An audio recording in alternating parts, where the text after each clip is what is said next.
ময়না নদীর পরে বুদবুদা গ্রাম খুবই সুন্দর একটি গ্রাম। চারপাশে সবুজ গাছপালা, রঙিন ফুল আর ছোট ছোট সুন্দর ঘর দিয়ে সাজানো এই গ্রামটি দেখতে যেন স্বপ্নের মতো লাগে। এখানে সবাই মিলেমিশে থাকে এবং গ্রামের পরিবেশ খুব শান্ত ও মনোরম। হাড়কামড়ুষি কাশকোনা চারপাশে ছড়িয়ে আছে। এই শান্তিপূর্ণ পরিবেশে সবাই খুশি মনে জীবনযাপন করে। সেই গ্রামে গোপাল নামে এক রাবড়ি বিক্রেতা থাকতো, যে ঘুরে ঘুরে সবার কাছে রাবড়ি বিক্রি করত। এভাবেই গোপাল গ্রামের মানুষের কাছে তার তাজা রাবড়ি বিক্রি করে বেড়াতো।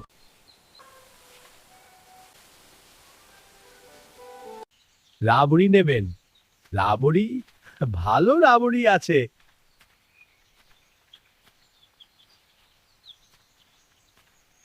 সারা গ্রামের মানুষ গোপালের রাবড়ি খেতে খুব ভালোবাসত।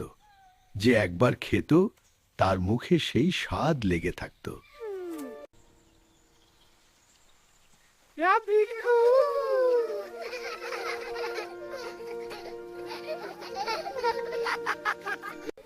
আর বাচ্চারা তো সবাই গোপালকে রাবড়ি কাকু বলে ডাকতো।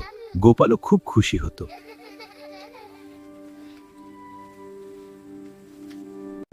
ও রাবড়ি কাকু, তাড়াতাড়ি তোমার সুন্দর রাবড়িটা দাও তো, তারও ওখানে দিচ্ছি।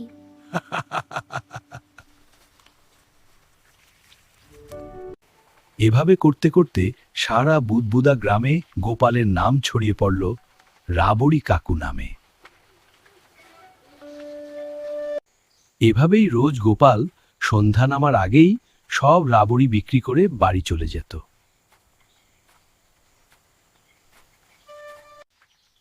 কই গো গিন্নি, একটু চা দাও তো, আর সঙ্গে 2টা বিস্কুট দাও।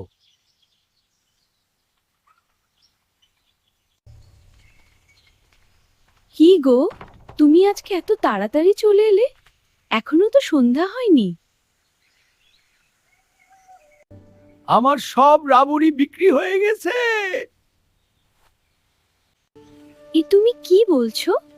এরকম ভাবে যদি রোজ বিক্রি হয় তবে তো আমরা খুব তাড়াতাড়ি বড়লোক হয়ে যাব। এই কথা শুনে গোপালের মন আনন্দে ভরে গেল।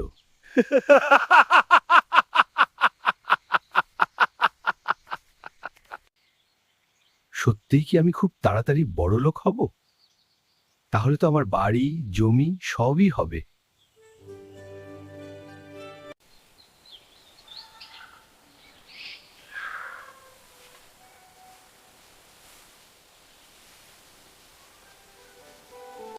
পরের দিন সকাল হতেই গোপাল আবার রাবড়ি নিয়ে সারা গ্রামে বেরিয়ে পড়ল।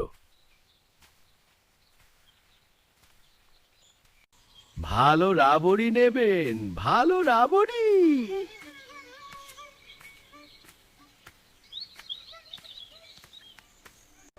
গোপালকে দেখে গ্রামের সবাই আবার রাবড়ি কিনতে চলে এলো।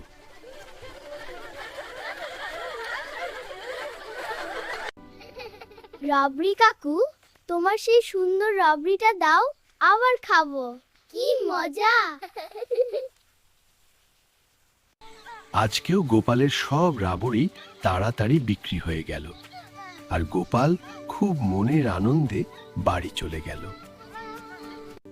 গিন্নি, এদিকে এসো, আর আমার জন্য চা মুড়ি নিয়ে এসো।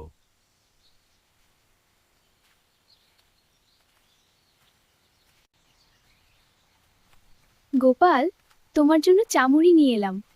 আরে, আজকেও সব রাবড়ি বিক্রি হয়ে গেছে। বাহ গোপাল, আমি তো বিশ্বাসই করতে পারছি না। কালকে আরো একটু বেশি করে বানিয়েও।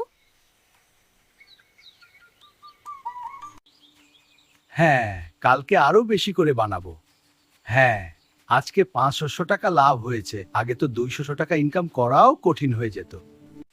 তারপরের দিন সকালে গোপাল আবারও বেরিয়ে পড়ল। অনেক রাবড়ি বিক্রি হলো, আর সে বাড়ি চলে আসলো। কই গো গিন্নি, এই নাও, এই টাকাটা রাখো আর বাচ্চাদের ডাকো। তোমরা তাড়াতাড়ি তৈরি হয়ে নাও, আমরা সবাই মিলে মেলায় ঘুরতে যাব।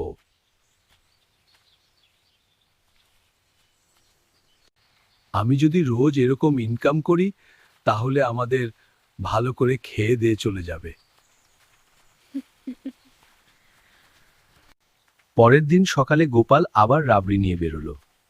আবার সব বিক্রি করে বাড়ি চলে আসলো আর কিছু একটা ভাবতে লাগলো মনে মনে। আমাদের তো ঠিকঠাক চলে যাচ্ছে আর রাবড়িও বিক্রি হচ্ছে ভালোই, কিন্তু এর থেকে তো আর বেশি ইনকাম হচ্ছে না। তাহলে আমার বাড়ি জমি সম্পত্তি কি করে হবে আর কবে হবে? গোপালের মনে লোভের দানা বাঁধল আর সে মনে মনে ভাবতে লাগলো কি করে এই রাবড়ি বিক্রি করে আরো বেশি লাভ করা যায়। অনেক দিন ভাবার পর তার মাথায় একটা বুদ্ধি এলো যে রাবড়িতে যে দুধ দেওয়া হয় সেই দুধের পরিমাণ কমিয়ে জল দিয়ে দেও বেশি করে, এতে লাভ বেশি হবে আর আমি খুব তাড়াতাড়ি সহজেই বড়লোক হয়ে যাব।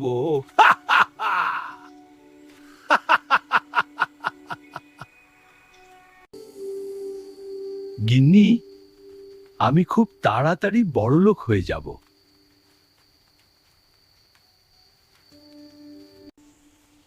কিন্তু কিভাবে? তুমি কি গুপ্তধন পেয়েছো নাকি? সব বলবো। পরের দিন সকালে উঠে গোপাল তার সব কটা রাবড়ির পাত্রে অর্ধেক দুধ আর অর্ধেক জল মেশাতে লাগলো।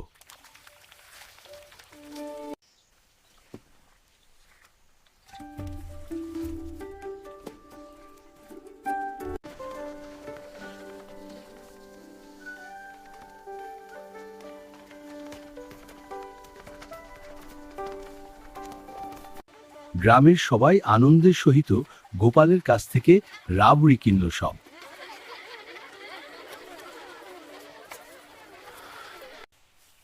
আরো বেশি করে রাবড়িতে জল মেশাবো, তাহলে অনেক লাভ হবে আর অনেক টাকা ইনকাম হবে। এই ভাবতে ভাবতে পরের দিন থেকে গোপাল রাবড়িতে আরো জল মেশানো শুরু করলো।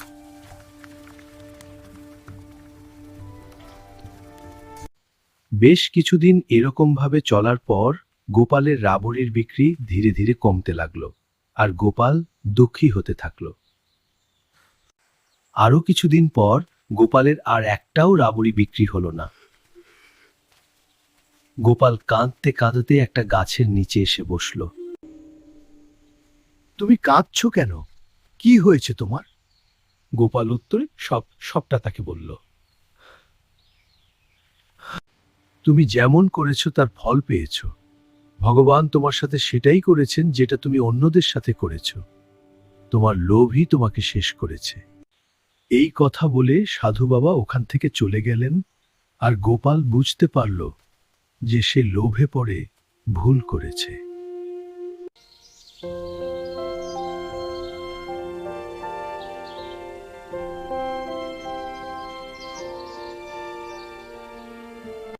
তারপরের দিন থেকে গোপাল আবার আগের মতন রাবড়ি তৈরি করতে শুরু করলো। এখন আর সে রাবড়িতে জল মেশায় না। রাবড়ি তাজা রাবড়ি, এই যে রাবড়ি, স্বাদে অতুলনীয়।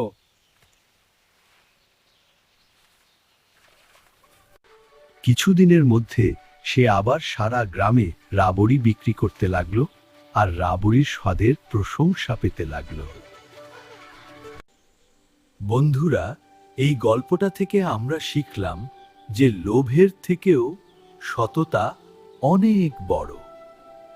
বন্ধুরা, এরকম সুন্দর ও শিক্ষামূলক গল্প পেতে আমাদের চ্যানেলটি অবশ্যই সাবস্ক্রাইব করো এবং বেল আইকনটি প্রেস করো।